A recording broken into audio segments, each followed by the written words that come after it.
Bismillahirrahmanirrahim. Assalamualaikum warahmatullahi wabarakatuh.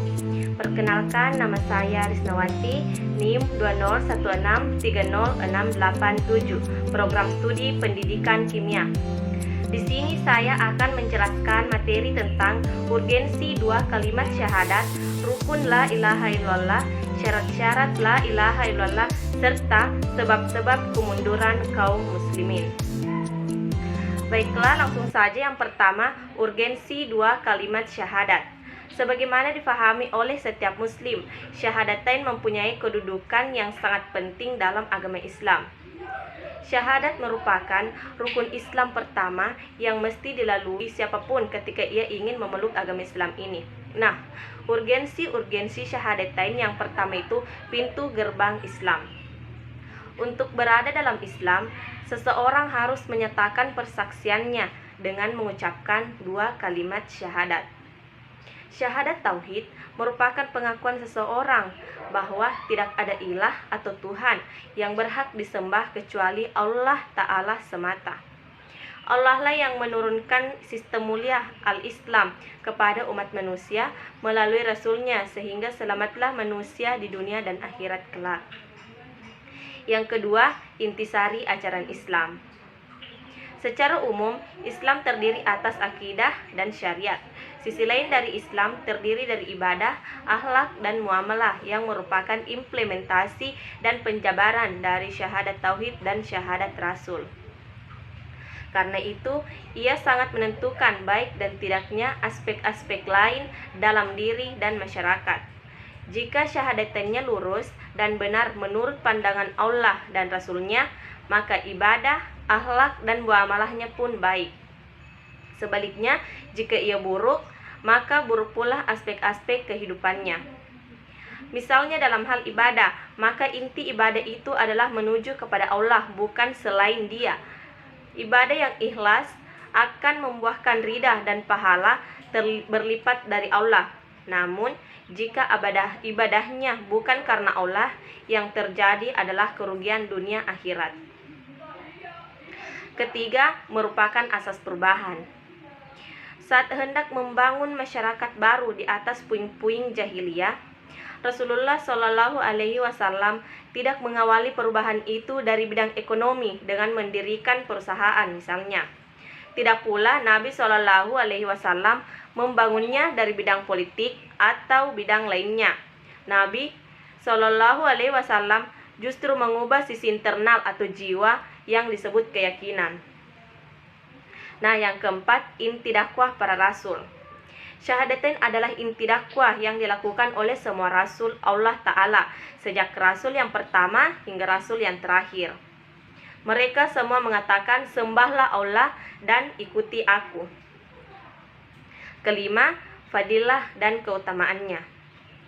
Bicara tentang fadilah syahadatain, akan lebih baik jika kita merujuk kepada berita-berita kenabian. Itulah yang lebih terjamin kebenarannya. Adapun sumber lain merupakan pelengkap, dengan catatan tidak bertentangan dengan prinsip-prinsip akidah itu sendiri. Selanjutnya, rukun la ilaha illallah. La ilaha illallah mempunyai dua rukun, yaitu an-nafyu dan al-itsbat. An-nafyu atau peniadaan, la ilaha, membatalkan syirik dengan segala bentuknya dan mewajibkan kekafiran terhadap segala apa yang disembah selain Allah. Al-itsbat atau penetapan, ilaha, menetapkan bahwa tidak ada yang berhak disembah kecuali Allah dan mewajibkan pengamalan sesuai dengan konsekuensinya. Kemudian, syarat-syarat la ilaha illallah. Kalimat la ilaha illallah memiliki syarat-syarat yang harus terpenuhi. Nah, adapun syaratnya, pertama, al-ilmu atau ilmu. Al-ilmu di sini, makna yang dimaksudkan adalah ilmu dalam menafikan dan menetapkan. Kedua, al-yakin atau meyakini. Maknanya, seseorang meyakini secara tegas kalimat la ilaha illallah tanpa ada keraguan dan kebimbangan. Ketiga, al-ikhlas atau ikhlas, yaitu dengan memberikan amal dari semua cabang kesyirikan yang zahir maupun yang samar, dengan mengikhlaskan niat untuk Allah semata. Keempat, as-sidqu atau jujur. yaitu dengan mengucapkan kalimat la ilaha illallah secara jujur dari hatinya sesuai dengan ucapan lisannya. Yang kelima, al-mahabbah atau cinta, yaitu orang yang mengucapkan kalimat la ilaha illallah wajib mencintai Allah, Rasulnya, agama Islam, dan mencintai kaum muslimin yang menetapkan perintah-perintah Allah dan menjaga batasan-batasannya. Yang keenam, al-inqiyad atau patuh. Orang yang mengucapkan kalimat la ilaha illallah wajib untuk patuh terhadap syariat Allah dan taat pada hukum Allah serta pasrah pada aturan Allah. Dan yang terakhir, al-qabul atau menerima. Seorang hamba wajib menerima kalimat la ilaha illallah dengan sebenar-benarnya dengan hati dan lisannya. Nah, dengan syarat-syarat inilah kalimat tauhid yang diucapkan oleh seseorang akan bermakna dan diterima di sisi Rabb semesta alam.